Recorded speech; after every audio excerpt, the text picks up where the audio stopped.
I've just arrived at Sandhurst Lake for my second ever 48-hour challenge for Total Carp. In true Matt Eaton fashion, he's given me about 48 hours notice, no, a little bit more than that to be fair. He's given me 4 days notice. And he's told me that I'm going to be fishing a lake that I've never ever seen before, just like last time. If it turns out as well as last time, I'll be most happy, because we did manage to catch one. So I'm going to have a little walk around the lake. Although the time has already started, we're going to have a little walk around. I'll spend some time seeing what I can see, and hopefully we'll find some fish that we can get on.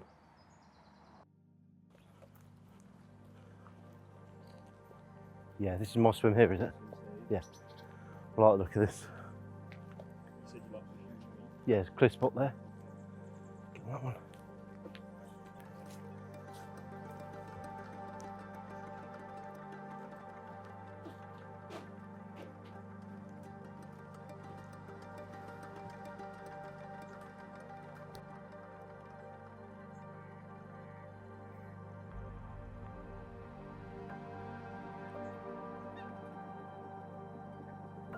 That's another one over the other side.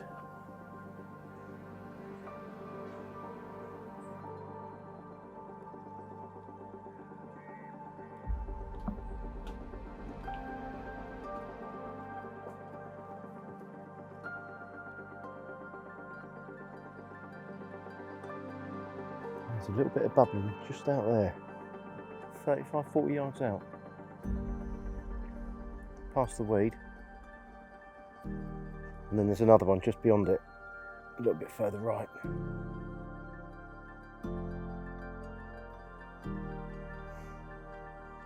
This is looking like a good option, and there's some more out much longer. It's probably about 60-70 yards out, so that's 3 individual fish feeding there. This is looking like a really good option. There's a lot of water here. Just seen the swim to my left just cast out, and he's miles away, and there's a nice big buffer of weed in between the two of us. So if he has anything, it shouldn't disturb my area, and if I manage to catch anything, it shouldn't disturb his. That band of weed that's like a strip right between the two swims will sort of act like a pressure buffer, as it were. And I've got 2 distinct areas. So I'm quite happy with that, and the fact that that swim's a long way away from this one.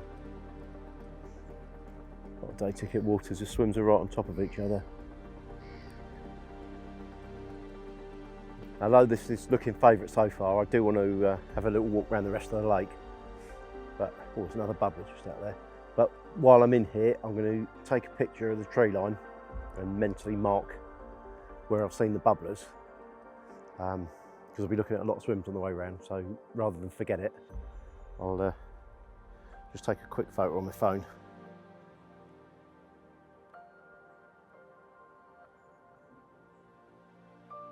And line it up right in the middle, so we'll see what tree to aim at when I start letting about.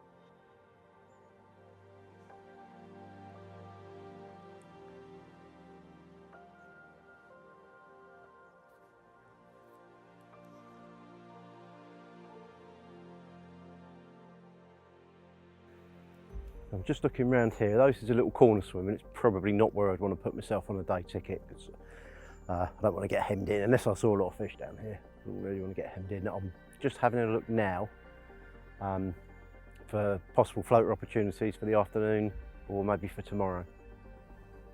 Not too much weed down here on the back of the wind, so it would make an ideal place to fish from off the top. I'm just looking to see if there's any fish down there, and especially looking to see if there's any up near the surface, possibly interested in eating a few mixers.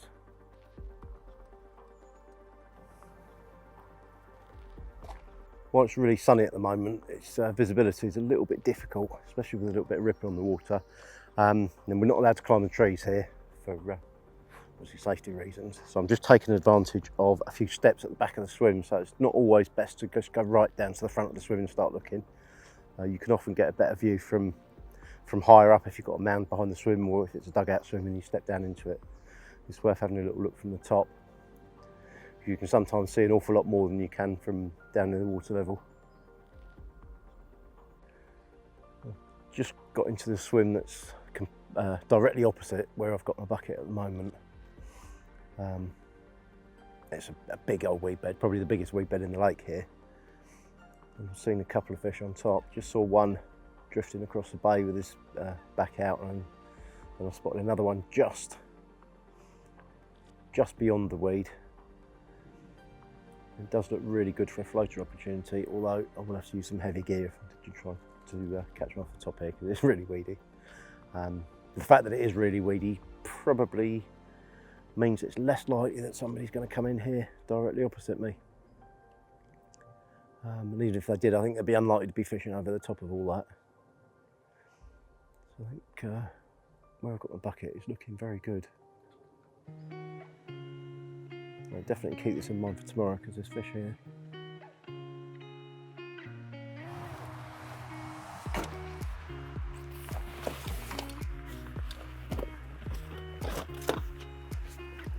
It's a requirement here that any fish over 40 pounds, should you be lucky enough to catch one of those, has to be photographed in the water. So make sure I've got my chest waders with me. One of the benefits of doing the 48 hours challenge is that if I do see that there's a surface opportunity on the lake, I won't have to wind all my rods in first, because you've got a cameraman with you and you can send him back to your car to get anything you've left behind.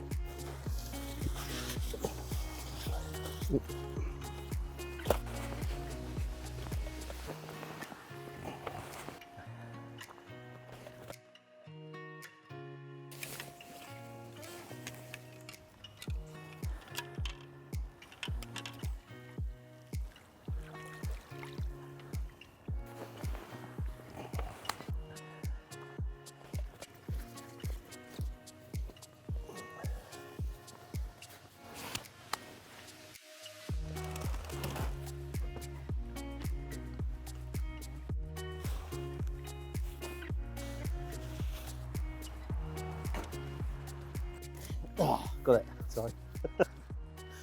I've managed to put half my kit on top of my strap. What's the other side like? That's okay.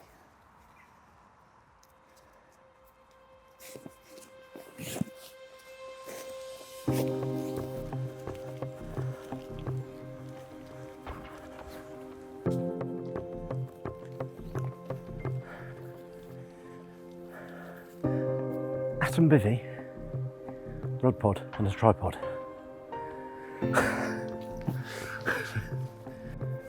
Let's just don't go together today. You're going to use this stuff against me, aren't you?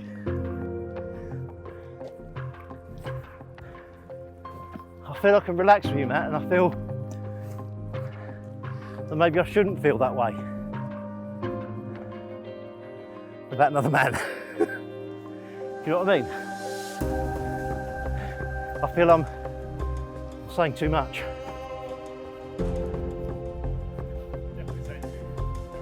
Yeah, exactly. And we've got new batteries in the microphone. And we've not even started on the wine. I feel that the need to carry different options for bait, rather than what I'd normally do, has led to me carrying an awful lot more gear on my barrow. And I can now see the draw of the electric barrow. Here we are.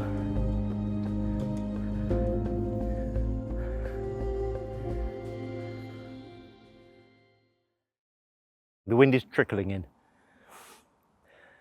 If it's stronger, I'd be saying the wind's pushing in, but it's not, it's trickling in.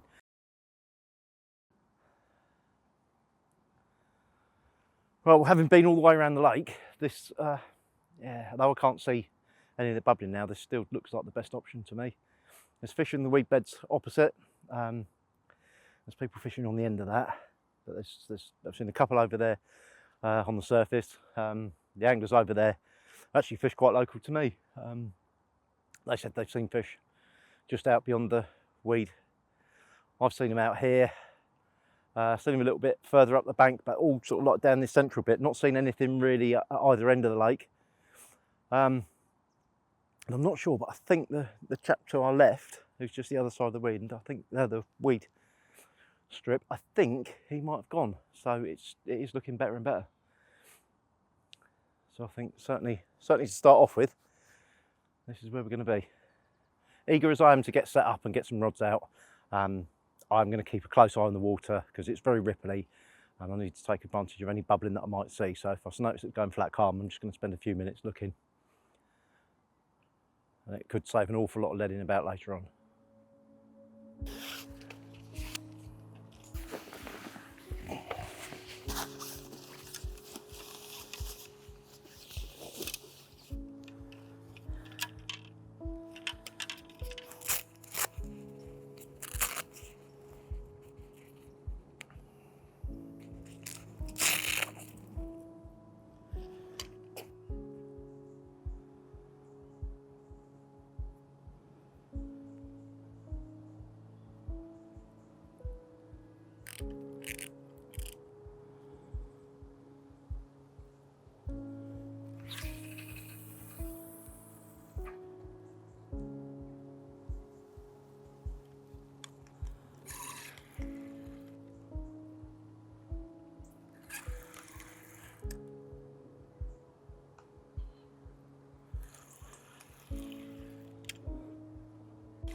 Oh, that goes down.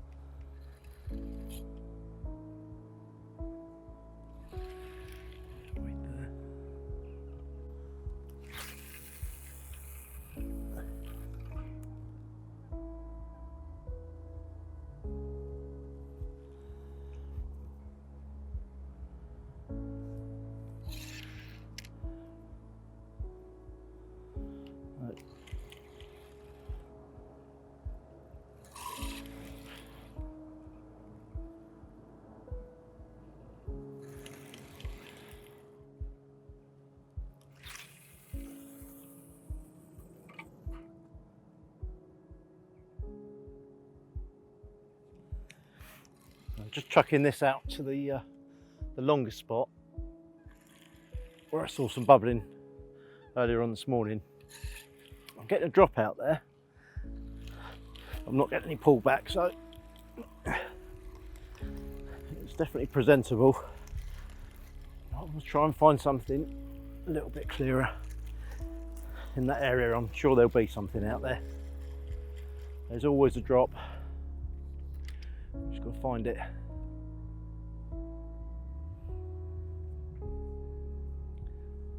It's definitely not a thick weed, so I'll definitely present on it.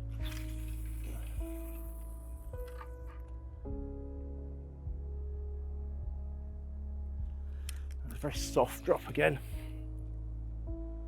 It's cushioned by a bit of weed. 1, 2, 3, 4, 5, 6, 7, 8, 9, 10, 11, 12, 21, 22,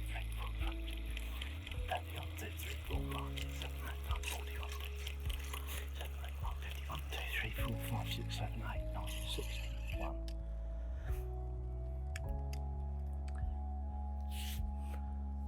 Alright, I'm not someone that uses wrapping sticks. What you just see me do there is I count the turns of the reel handle and then I can convert that into yards. It's just something I've always done. I still use markers, line markers on the line. I've sort of got into the habit over the years of counting the turns on the handle. And I know with these reels, it's 2.5 foot for a turn.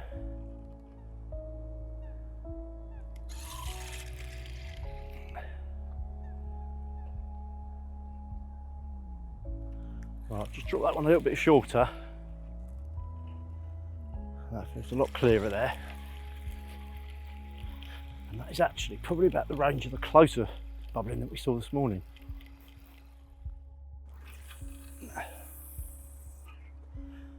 That's about where the bubbling was. It's weedy.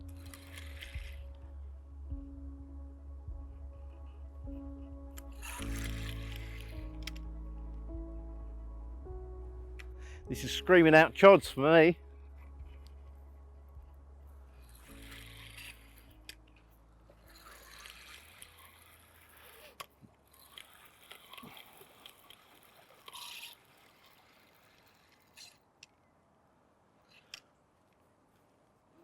There's quite a lot of areas where the lead's going quite a way through the water, but just landing soft and in weed on that last bit, which really does say to me, chod fishing.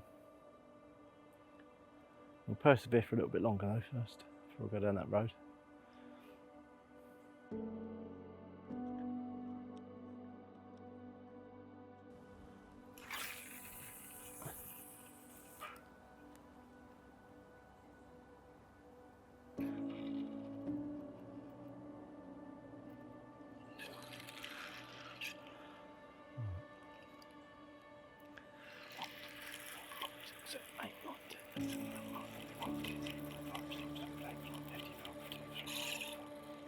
Yeah, 50, 60, 61, and that's exactly the same distance as I got to drop to the right. So 61's probably about between 45 and 50 yards.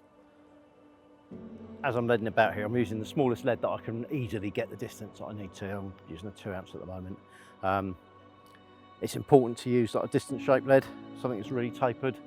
It doesn't matter if you're on clear ground, but when you're leading about and it's weedy, you want to be able to pop the lead out of the weed. Otherwise, if a dumpy lead goes in the weed, you'll be dragging a load of weed back, and you can't feel the lead all the way back. But with this sort of shape, distance shape, you can just pop it out of the weed, and then you're back in play again to feel other spots all the way back.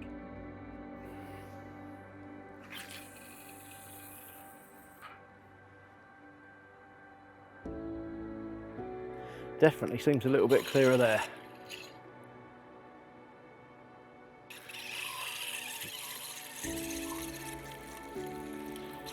A little bit left this time.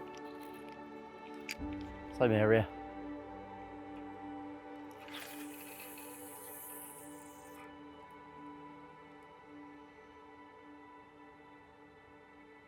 Right, it's thick weed there. No drop whatsoever. Right, I'm getting a nice drop out there, but I'm not getting any pullback. I think it's just very sparse weed, but the lead is catching up in it as soon as I pull back. So I'm just going to put a rig on there and see if the hook drags any weed back, just to see if I think it is presentable. Because the lead's going down really nicely, almost as if it's hit a clean gravel spot, but it clearly isn't. I suspect it's just little patches of weed and little clear patches out there, much like we've got in the margins down here. If I can put a rig out there and bring it back clean, then I'll know it's presentable.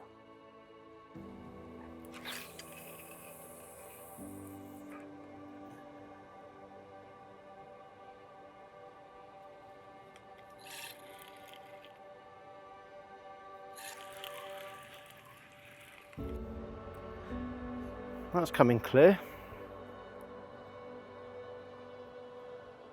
Yeah, it's quite unusual. I can feel the lead catching in weed as I try and pull back. I can bring a rig back clear, so I'm going to say that that is presentable out there. In my mind, it's a very similar situation to what I've got down in the margins here, albeit not the weed floating on the top, but little clear patches where I'd get a good drop, and the little patches of weed around it. So as soon as I move the lead, it's straight into weed. But if I can bring a rig back clear, I haven't got a good drop, I'm going to say that that is presentable.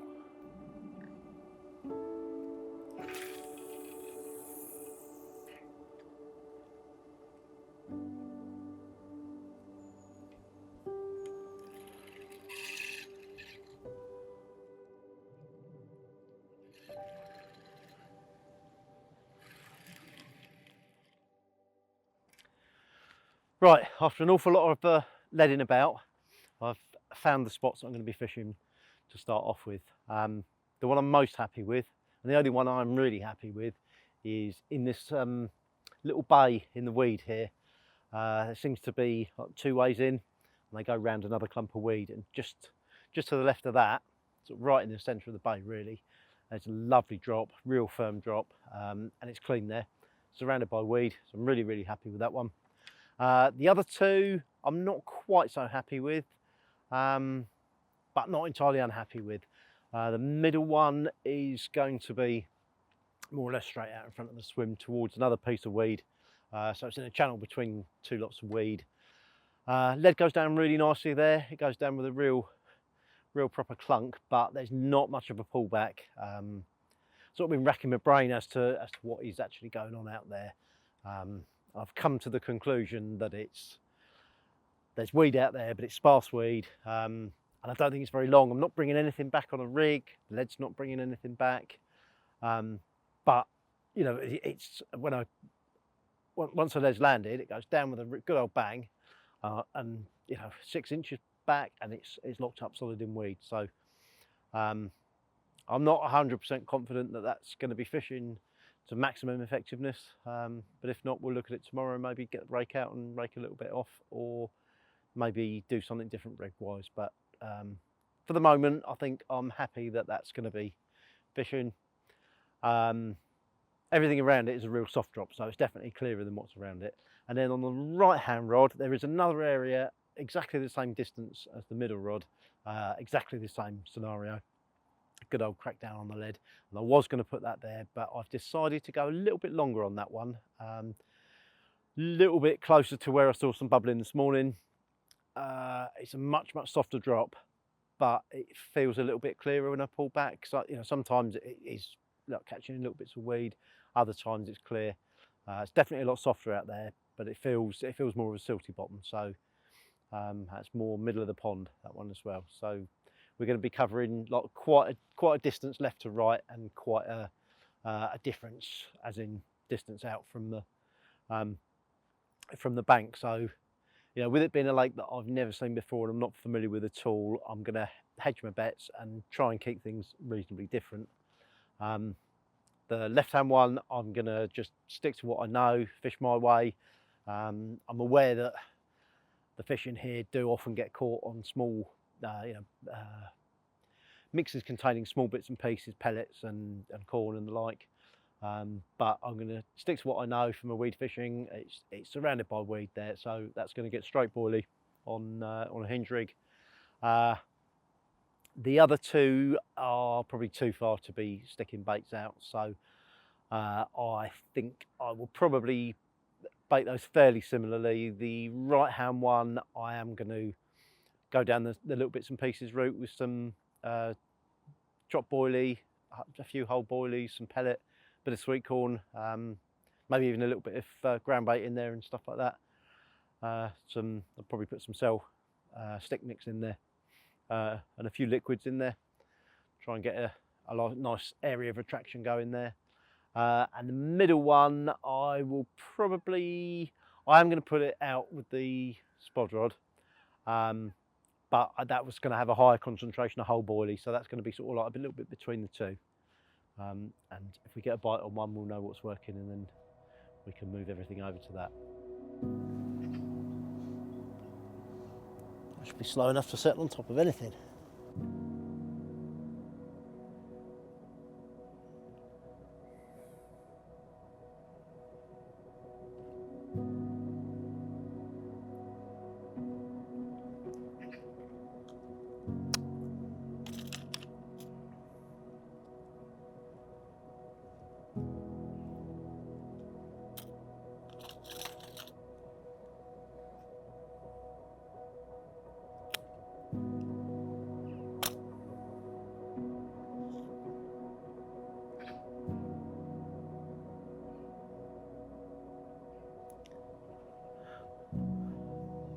I'm going for quite a low pop up here, not incredibly low, but probably about the same height as anyone else's Ronnie rig.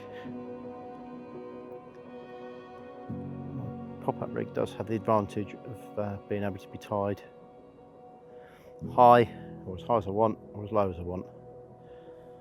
I'll actually go a little bit lower than a Ronnie will go.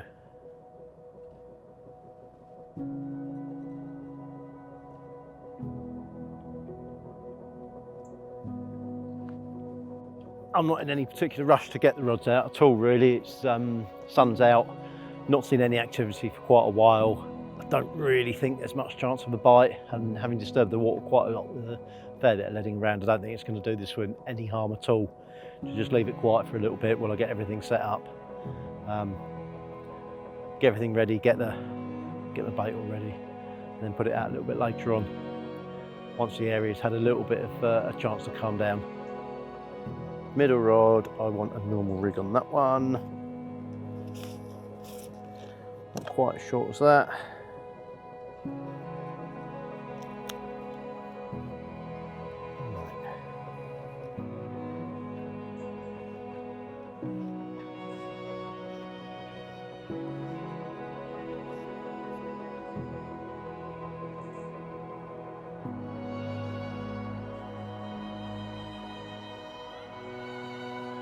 A good few years ago now, probably before I fished on weedier lakes, I used to use a 3.5 ounce lead for just about everything. That might have been an inline or a pendant lead, whatever, but it was always 3.5 ounces. But since fishing in weedy lakes, I've come to appreciate the need to use different size leads, and basically I'll use the smallest lead that I can get away with. So if I can get there with an ounce, that's what I use.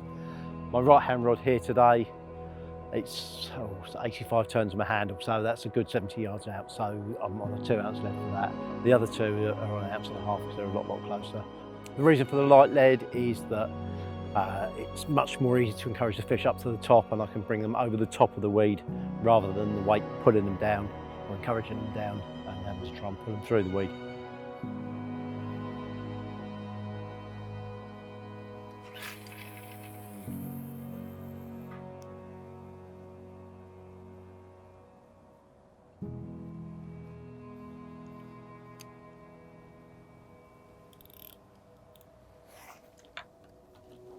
I know it's a little bit out of vogue to mark your lines these days, but it's something I've always stuck with. Rather than use marker elastic, I prefer power gum. I find it lasts a lot longer on the line, and it's a little bit more forgiving when I move it down. When I've put it on, rather than put it on the tip ring, as a lot of people do, I like it to line up with the clip on my spool. That way, when the line's wound onto the spool, the knot is always by the clip and not on the spool, so it doesn't interfere with the cast at all.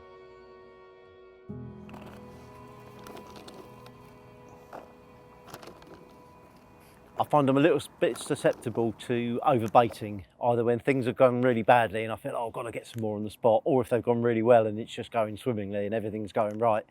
I've got a tendency to keep on going. So what I found it easier to do is to imagine how much bait I want on the spot, and then hive that off separately and put it in a pouch if it's boilies, or in a bucket if I'm going to be spomming out, and then do each rod separately. And that way it's a conscious decision to actually get more bait out and put it out there, rather than just happening to keep going and going and going until I put too much out.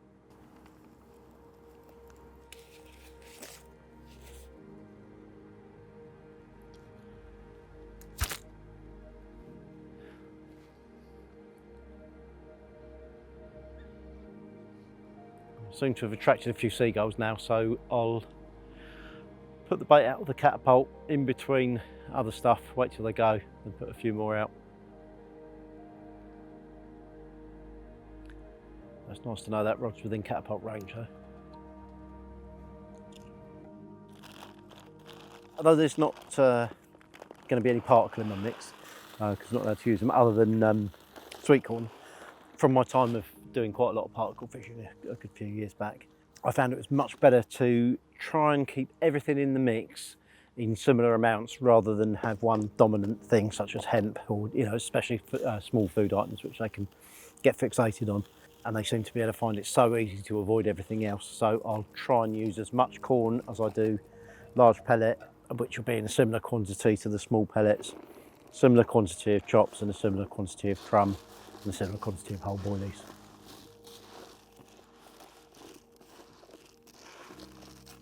Well, that looks like a fairly even mix. I've not measured the ingredients, but they're all in there in similar quantities and nothing appears to be too dominant. So I'm just going to put a few bulking ingredients. that are going to add some background feed and some background smell. So even if I do get cleaned out, there's still going to be some food signal there. So I'm going to put some ground bait mix in and a bit of stick mix, which will cloud the water up nicely, hopefully. And then some smart liquid, a little bit of oil, and some multi-stim, which will sweeten it a bit.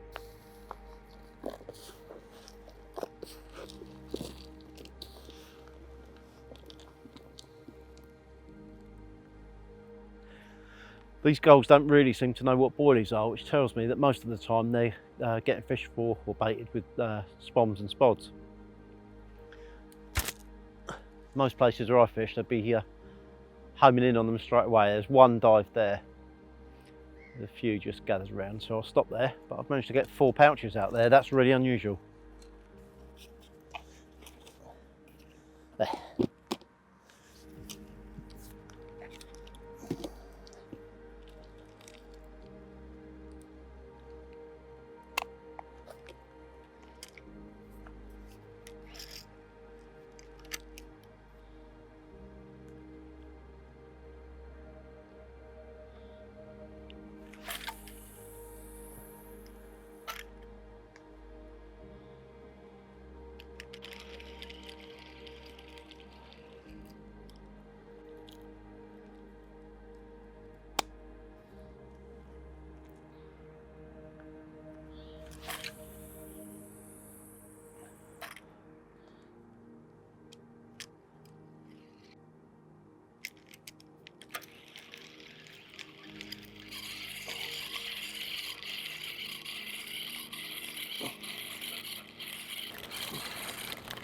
I've just noticed that, presumably because there's a lot of spomming that goes on this lake, the gulls are diving as soon as I reel the spom in. They're diving and picking up a few of the stray baits that I've only just deposited. The way around that is to just leave the spom out there for a few seconds, let some of the baits, or let all the bait sink out of gulls' depth. They don't like, if you've got some braid floating on the surface, they won't dive there on it. Presumably they're worried about getting tangled in it or whatever, but I'll just leave the spom on the surface just for a few seconds like I would as if it was a spod, and then the bait sunk low enough down in the water that the gulls can't get any of it.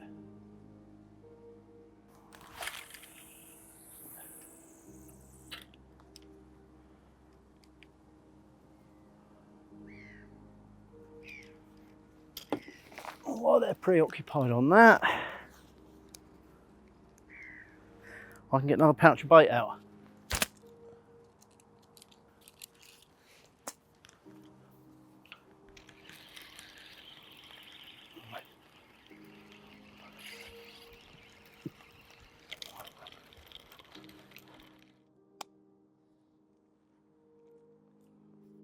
Hurricane force.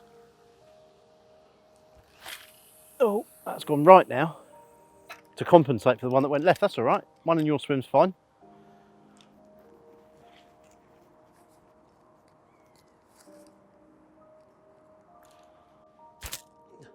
No bits and pieces on this rod. This is just straight boilie with a pop up on a hinge rig. The freebies I'm spreading about a little bit, not too tight, but not too widespread, but reasonably widespread. Let's make sure that I've got a fish moving about. He's got one, I don't mind that.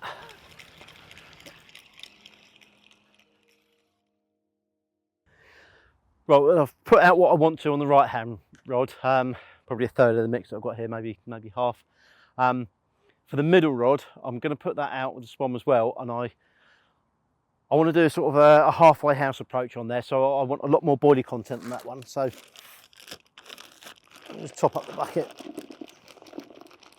with whole baits.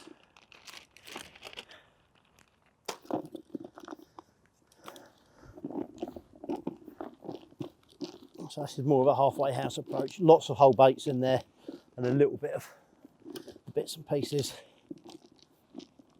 In this case, the whole baits, which is what I'll be using as a hook bait, is going to be the predominant food source. And obviously for the, making it more easy to catch them, I'd much rather that they were eating boilies. Just seems to make them a lot easier to catch than it is if they're feeding on little bits and pieces.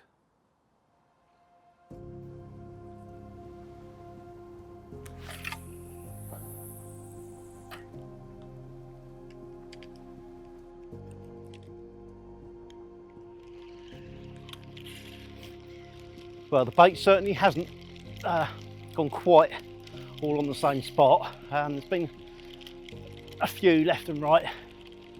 I'm not too worried about that. Benefit of it does mean that I'm likely to get fish moving about between mouthfuls rather than sitting on one spot, making it difficult to catch them.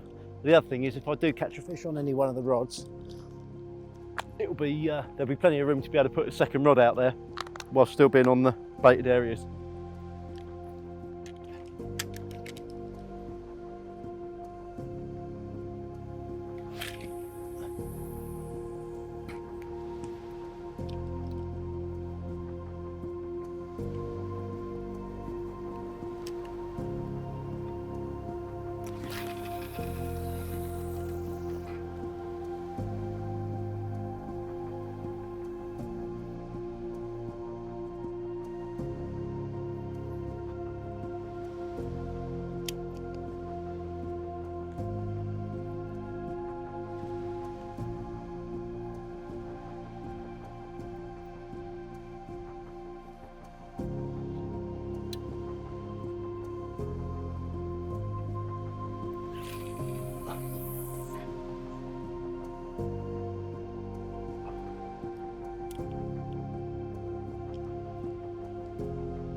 Yes.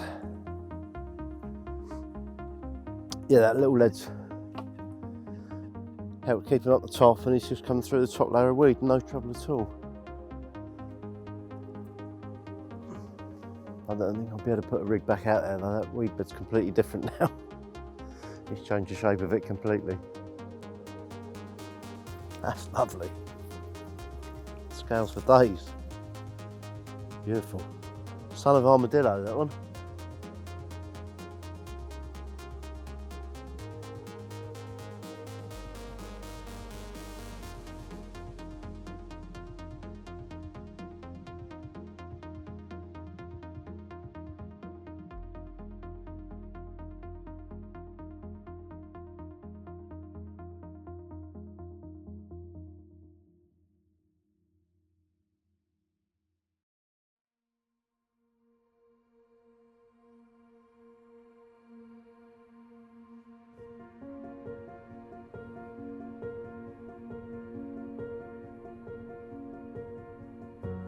Look at that.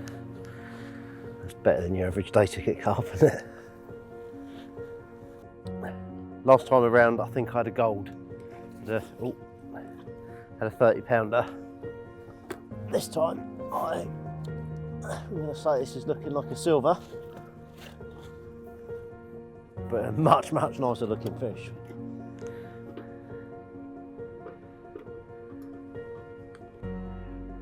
£24.25 pound, so that's a bronze.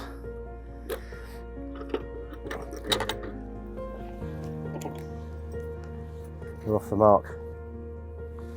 What a beautiful looking carp. Look at that. Well, that is a fantastic carp.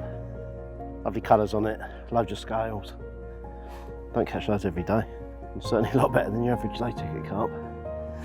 That just goes to show maybe I should have had a little bit more faith in my the approach that I normally use, because that's come on just a straight boilie rod, doing what I'd normally do, fishing like gaps between the weed.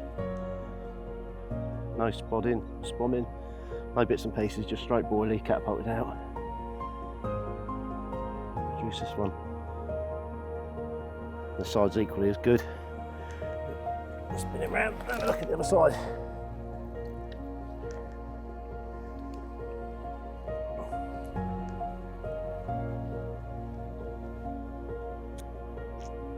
Really, really pleased with that one.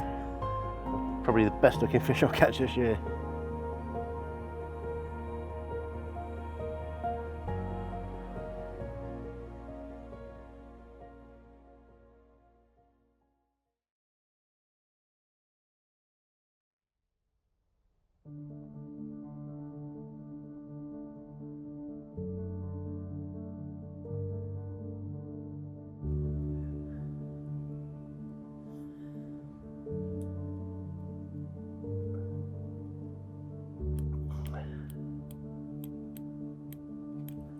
It's the boilie rod again, it's gone.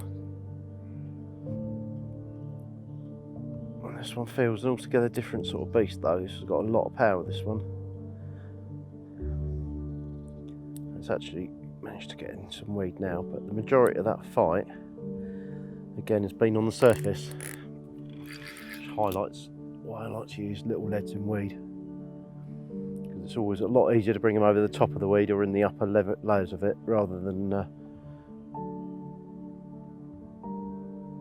lower down where they can really bury in it.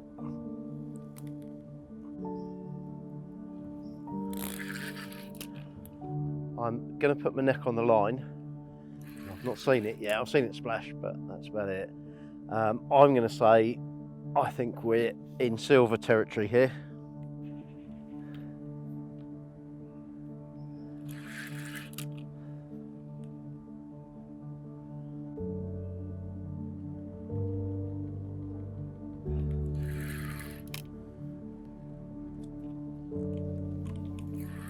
See the lead there, tells me where he is.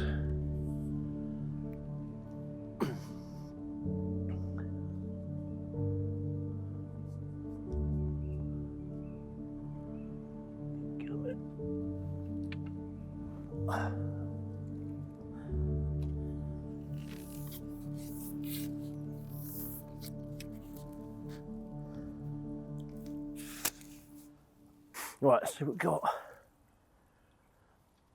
I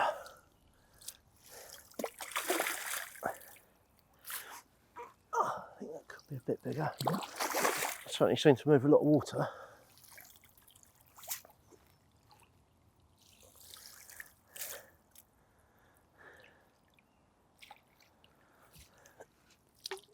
Yeah, that's a nice carp, that is. Oh, it's got quite a head on him.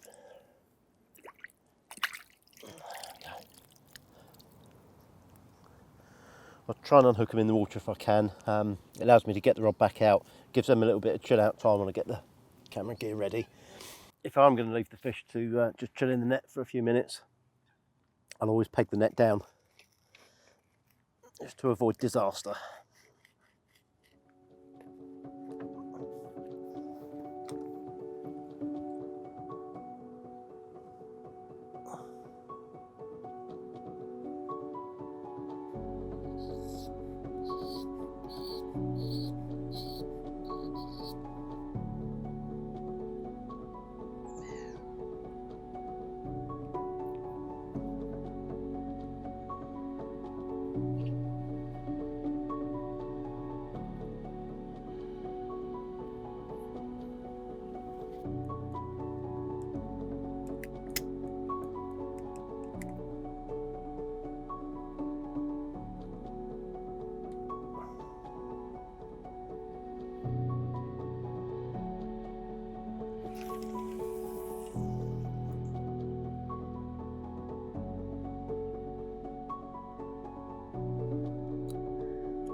Got a proper stance on.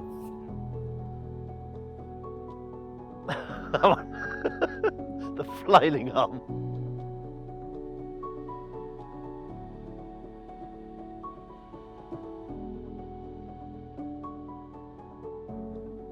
Never mind the carp tuned into eating the snails, the snail is eating the carp. He's losing weight.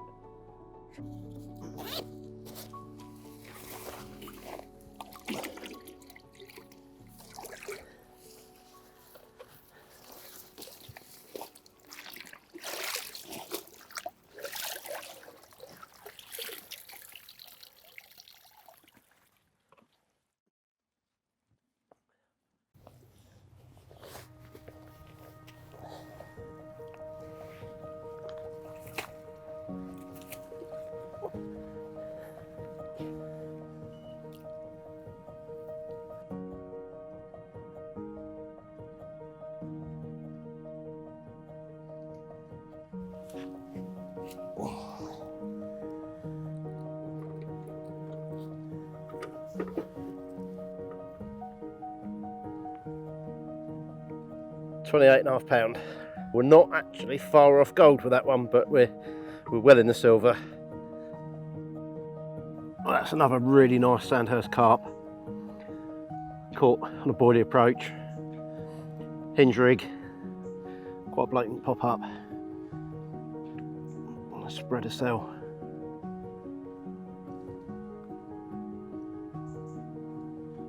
Lovely.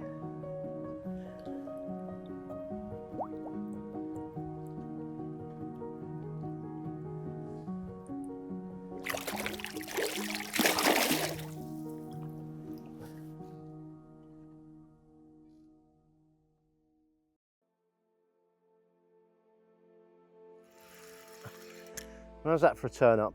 I've just been back to the car just to get a hoodie that I forgot and a little bit more bait. I've come back and decided to change the rig. Having had 2 bites on white pop-ups, you know, on a normal hinge rig, nothing small and delicate like I was trying to do on this rig before. I just changed that over to my standard hinge rig, fairly high, not massively high, probably about 1.5 inches. A couple of casts to get it out there, went down really nicely. Probably firmer than I was getting yesterday, so the fish have been in and cleared it off a little bit. And before I've even put the bobbin on, line's picked up. Wasn't sure it wasn't a little bit of drifting weed to start with. Just want to keep steady pressure on it, just to try and get it moving. It's coming very slowly. It's no good trying to bully it out, so just end up pulling the hook.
He's moving with the fish, a bit slowly.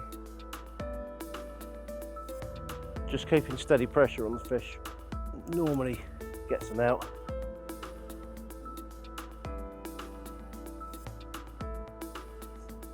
It's just really important not to try and bully him out of the weed.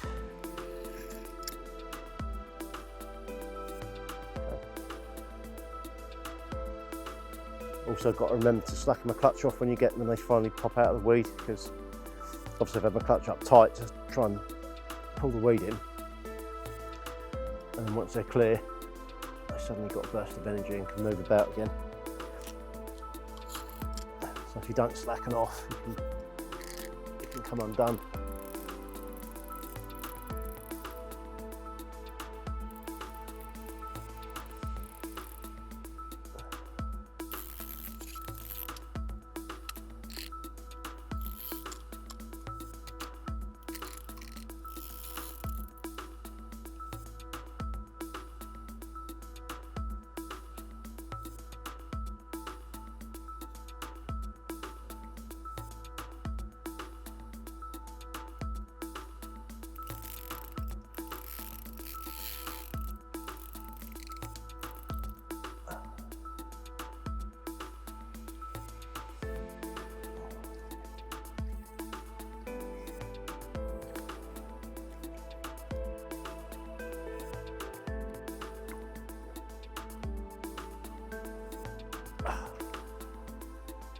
There we go. Well, that was a battle. What have we got this time?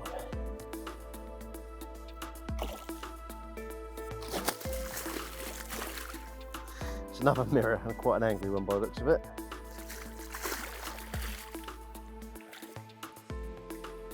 It's not one that's going to get us a different colour cup. I think we're a bronze here. But it's nice to get a bite from open water, especially if I've made a change to get it.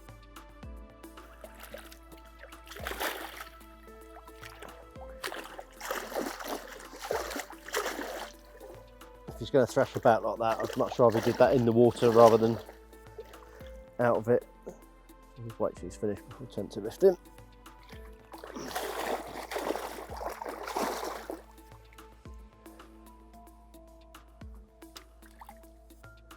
You done? No, not yet.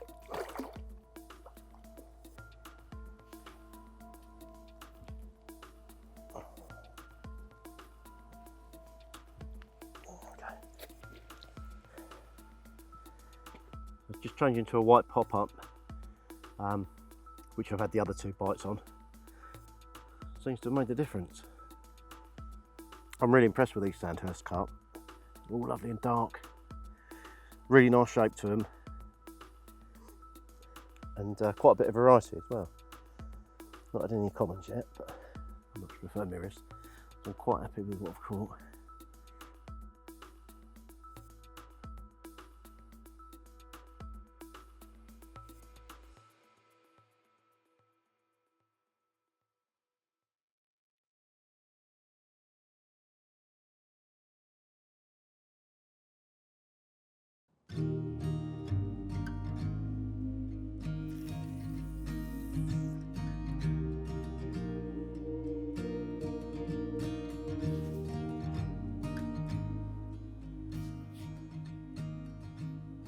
Right, well, after the action of today, I've managed to get all 3 rods rebaited and repositioned. All 3 on spots that I'm happy with. 2 I've had bites from, but I'm certainly happy with where all 3 of them are. You might have noticed that I've got my rod tips up high. There's a few reasons for that. The main one is that I'm fishing over the top of floating weeds. The weed's right on the surface and my line's going over the top. When my rod tips to be down, when I get a bite, the line's going to be tightened up and pulled down into the weed. But this way, it's encouraging the line to lift up and off the weed to maximise my chances of landing anything that I've hooked. The other major reason that I've got my tips up high is because I'm fishing pretty much locked up. I'm fishing up tight up to weed beds, so I really don't want fish taking any line off the clutch. And for that reason, with the tip up, it enables the rod to take some of the pressure of the take. So it protects the hook hold rather than that pressure being straight against the reel. And of course, if the fish does make it to go into the weed, then the rod is already sort of like curved round and keeping some pressure on the hook hold, but not too much. If you are going to fish like this though, with your rod tips up high and your butt's on the floor, it's imperative that you keep your butt rings behind your buzzers. Otherwise, the first take you get, your rod's going to go flying into the water.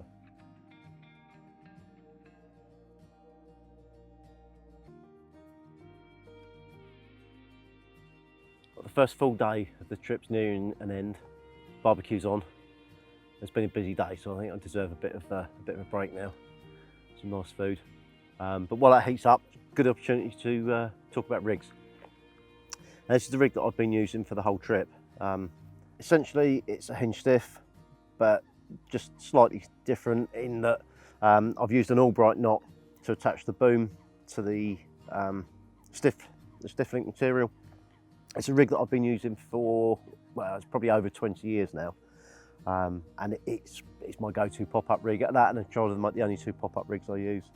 I initially had it with a slightly more subtle version of it because I was using the 12mm pop-up on the right-hand rod.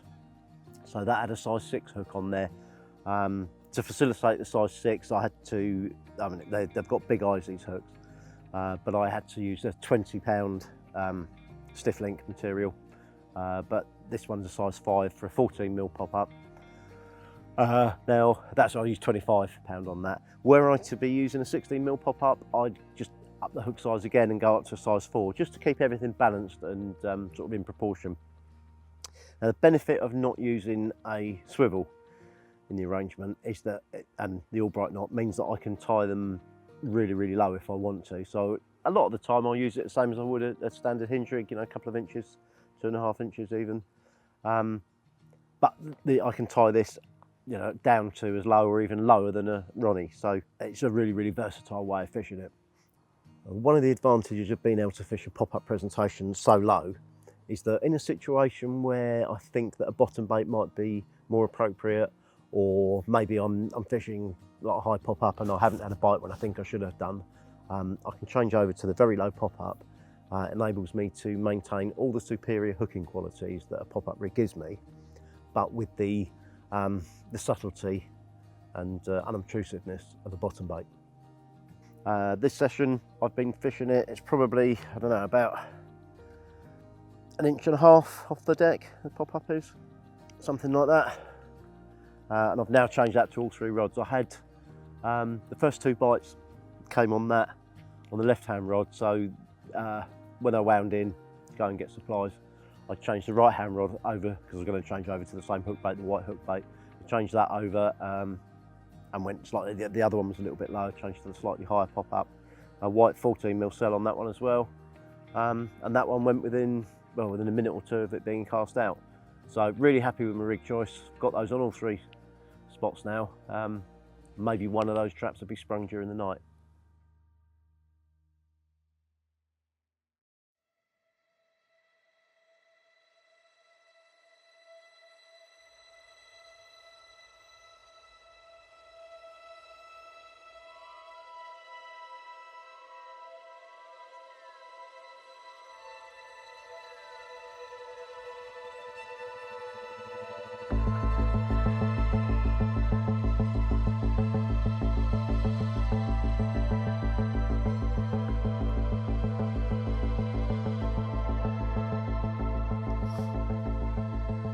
Sort of midway through deciding whether to rechuck this one.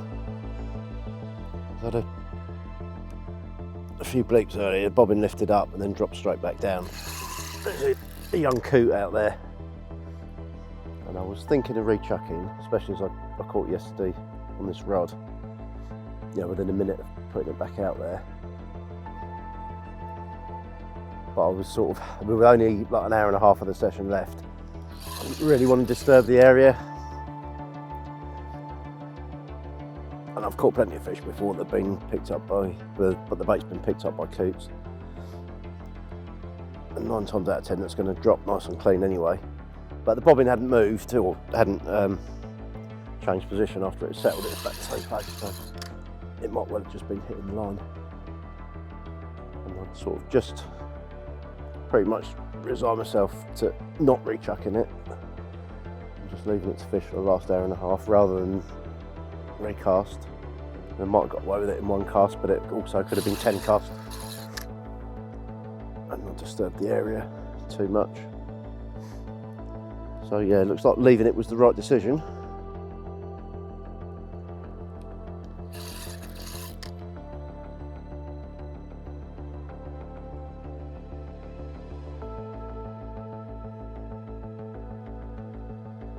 The weed here doesn't seem as solid as it appears. It does break up quite readily. That's definitely a common.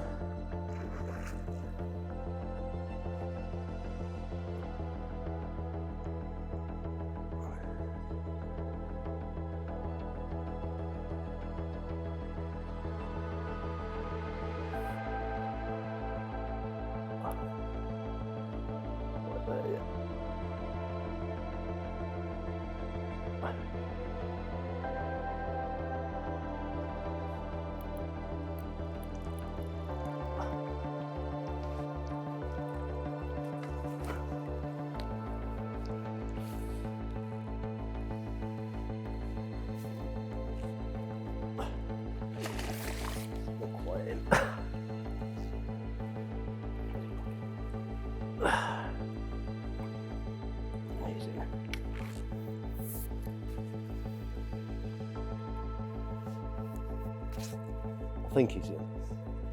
sure he's in there.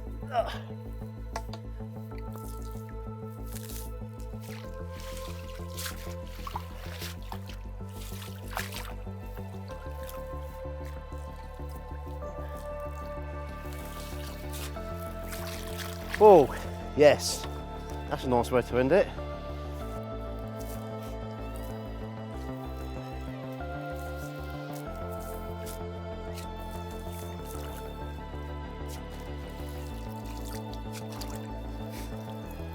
I suppose really that is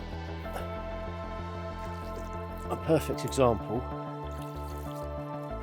of showing that you can fish in weed, you can get them, you can catch fish out of it and get them out of it quite safely if you do things to make sure that you stack the odds in your favour. Oh, that's a nice one.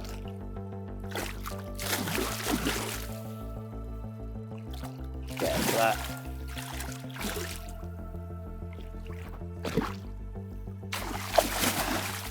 Massive through this. There's a good few pounds of pristine Sandhurst common there. I'm going to say I think there's a good chance we might just get a gold.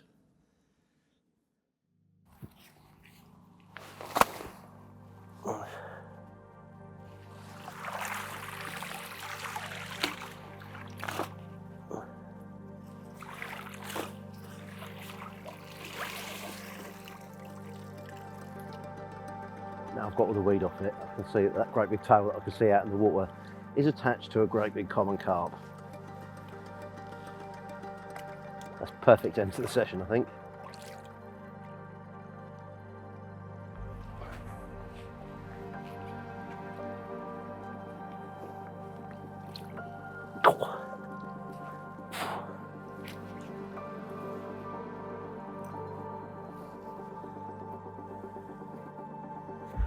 Look at that. That's a proper carp. That's a big carp. Big shoulders on it.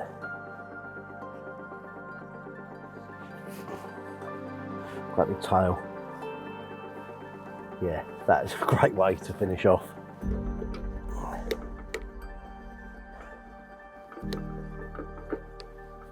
I don't want any funny business here trying to tell me it's only silver.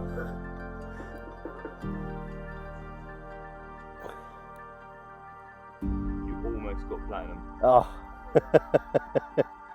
we've got your set of scales, we'll weigh it on yours as well.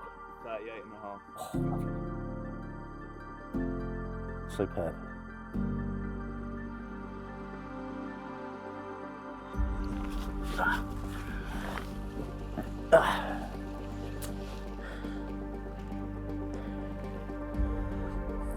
Look at that. There's a beast of a male common, that one.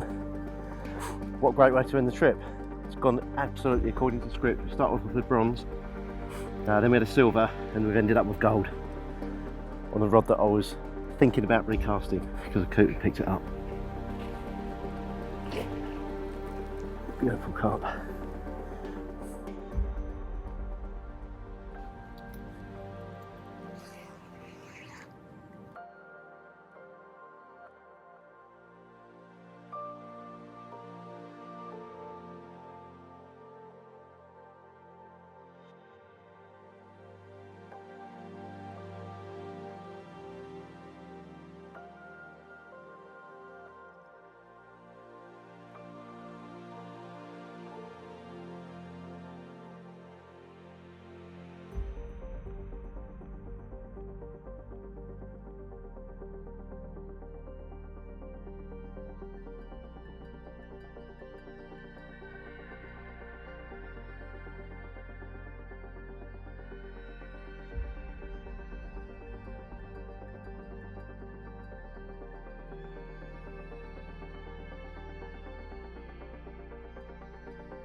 Well, that's my second ever Total Carp 48-hour challenge, and the first one went really well, and I don't think this one could have got any better at all. I think I fished reasonably well. I'm not saying I've got the maximum out of the swim, I'm sure there's a few more bites to be had out there. But I do think for my first visit to Sandhurst, yeah, it's been really, really good. We've eaten well, We've had a couple of bottles of nice wine. We've had a lovely barbecue and a Mexican dinner, and it's been a really, really good session. And the main thing is we've had some fish as well, and some really nice ones, all of them in really good condition. And I've caught them sort of fishing my way, or some of them my way, and some on a way that I don't employ very often. So it's nice to do a little bit of both.